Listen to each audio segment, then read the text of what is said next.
قال لي يا أبي كان سيدنا أبو بكر إذا أمر به إلى الجنة ووضع رجله اليمنى في الجنة يخاف ويخشى أن يخرجوه منها.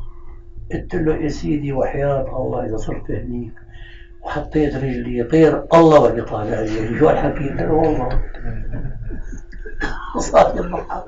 الله يكرمنا بجاه بغير حساب.